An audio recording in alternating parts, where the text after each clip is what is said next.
J'ai toujours des échauffements particuliers que je fais avant de monter dans ma voiture.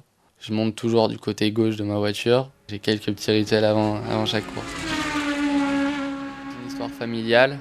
J'ai mon grand-père qui a fait du karting et de l'automobile, mon père aussi. J'ai 4 frères, dont 3 qui ont fait du karting. Donc depuis l'âge de 2 ans, je suis sur les circuits de kart. J'ai intégré l'équipe de France karting, où j'ai eu mes résultats, 3e à la Coupe du Monde, vice-champion d'Europe, vice-champion de France. Et cette année, ils m'ont intégré en équipe de France circuit maintenant. Donc je suis le plus jeune de l'équipe de France circuit. Je pense que déjà, il y a beaucoup de choses qui se passent dans la tête. Prévoir vraiment avant chaque virage où on doit freiner, où on doit tourner. Au ras du sol, déjà, on atteint des vitesses de 250 km/h. Ensuite, plus au niveau physique, quand tu fais une course de 30 minutes, t'es bien fatigué avec la combinaison et le casque en plus. On a des chaleurs quand il fait chaud de 50-60 degrés dans le casque. T'es bien essoufflé. Du coup, c'est assez fatigant. Je suis pas souvent chez moi. Cette année, j'ai pas arrêté. On a 7 courses au programme. On a fait la Russie. Là, je vais aller en Hongrie, l'Espagne. Donc, c'est vrai que j'arrête pas de voyager assez souvent. J'aime bien revenir, d'être dans mon petit chez-moi avec mes affaires perso, quoi. J'ai pas mal d'étagères avec toutes les coupes que j'ai eues depuis que je suis tout petit.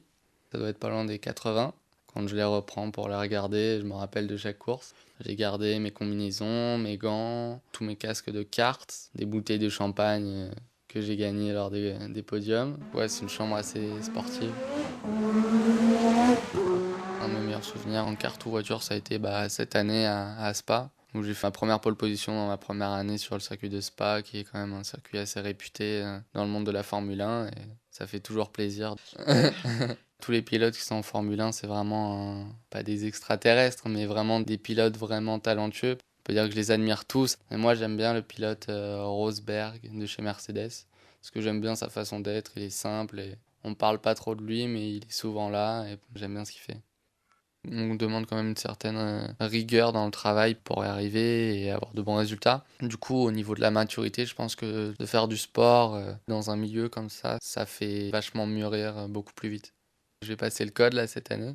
C'est vrai que ça marque beaucoup les gens de se dire que je roule à 250 sur un circuit et qu'à côté de ça, j'ai pas le droit de rouler dans la vie réelle parce que j'ai pas le permis. Dans 10 ans, comment j'aimerais me voir, c'est dans une Formule 1. Après, je vais tout faire pour arriver à mon but final d'arriver en Formule 1. Je dis souvent, quand on veut, on peut travailler pour ça. Toujours être devant et le premier.